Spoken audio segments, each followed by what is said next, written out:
अरे दोस्तों आइए सीखते हैं 2025 के प्रथम पाली में पूछे गए मैथ के 66वां ऑब्जेक्टिव को।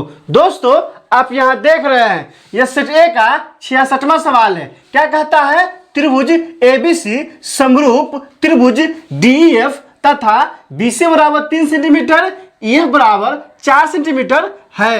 यदि त्रिभुज एबीसी का क्षेत्रफल 54 सेंटीमीटर स्क्वायर हो तो त्रिभुज डीईएफ का क्षेत्रफल है।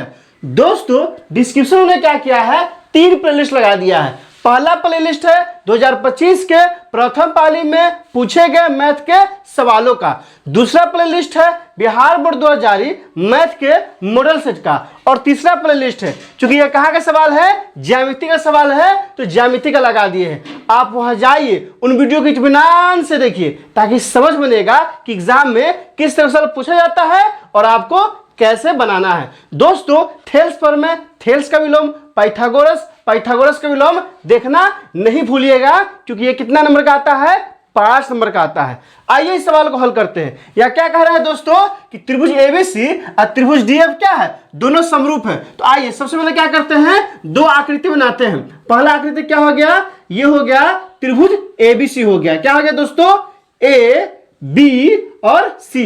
दूसरा क्या है दोस्तों, दूसरा ये हो गया आकृति, इसका क्या है दोस्तों, इसका नाम है डी ई और क्या है दोस्तों एफ।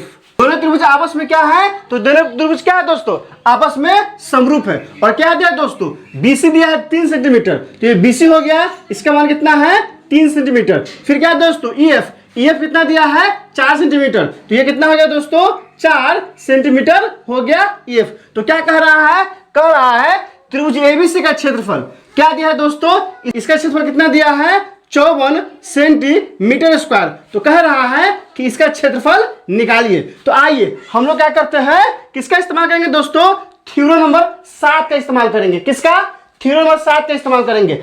हम लोग जानते हैं, क्या जानते हैं, यहां लिखेंगे हम जानते हैं कि, आप यहां ध्यान दीजिए, ये क्या है, यह थ्योरम नंबर 7 है। क्या कहता है, हम जानते हैं कि, हम लोग जानते हैं कि 2 समरूप त्रिभुज के क्षेत्रफल का अनुपात उनके संगत भुजाओं के वर्गों के अनुपात के बराबर होता है। ये कहां से जानते हैं, थ्योरम नंबर 7 से जानते हैं। कभी कभी क्या करेगा कि आपके एग्जाम में हूबहू यही दे देगा, कहेगा इसको साबित कीजिए। इसको साबित कैसे करना है, ज्यामिति के प्लेलिस्ट में जाइए और थ्योरम नंबर 7 को देखिए, आसानी से सीख जाइएगा और 5 नंबर एग्जाम में नहीं छूटेगा। तो दोस्तों यहां से क्या हो जाएगा, यहां से हो जाएगा area of triangle A B C, अब बटा में क्या होगा दोस्तों, area of triangle D F बराबर क्या होगा, बराबर होगा संगत भुजा कौन कौन दिया है दोस्तों, बीसी दिया है और क्या दिया है ईएफ। तो यहां से हो जाएगा बीसी का स्क्वायर, अब बटा में क्या होगा दोस्तों ईएफ का स्क्वायर। अब यहां से क्या हो जाएगा दोस्तों, सब का मान डालिए।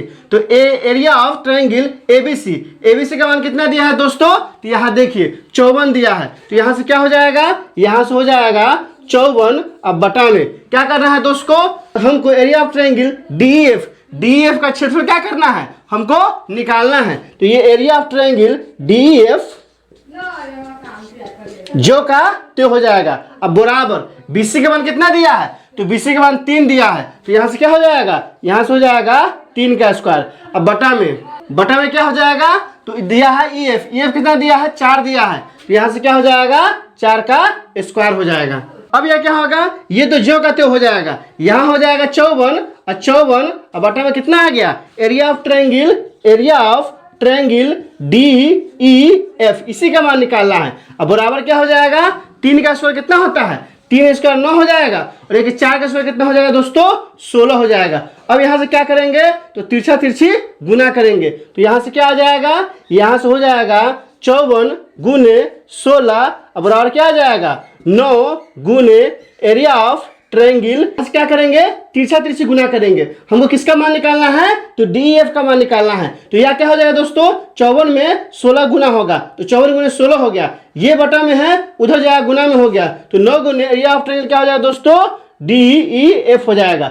अब यहां से देखिए क्या करना है, हमको किसका मान निकालना है, डीईएफ का। तो ये रह जाएगा एक तरफ और बाकी सब रहेगा एक तरफ। तो 9 क्या है, गुना में है ना, इधर क्या आएगा, बटा में आएगा। तो यहाँ से क्या हो जाएगा दोस्तों, यहाँ से हो जाएगा 54 गुने 16 बटा में 9 बराबर क्या हो गया दोस्तों, एरिया ऑफ ट्रायंगल DEF।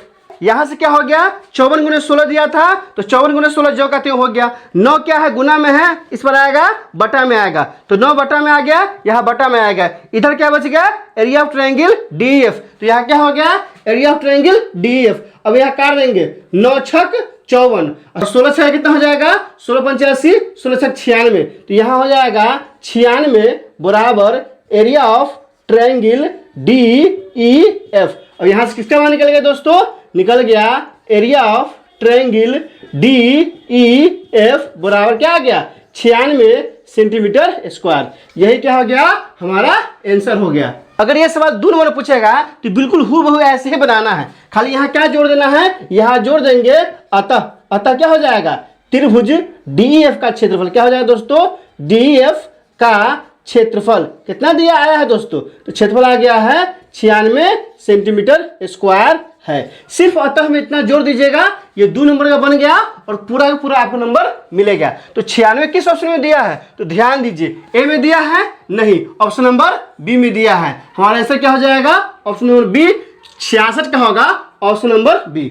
दोस्तों इसमें कहीं कोई दिक्कत है, आप कमेंट करके हमें बता सकते हैं। क्या आपने सीख लिया, कमेंट करके बताइए, इंतजार रहेगा। वीडियो अच्छी लगी तो लाइक कीजिए, मेरे चैनल को सब्सक्राइब कीजिए, ज्यादा से ज्यादा शेयर कीजिए। बहुत बहुत शुक्रिया।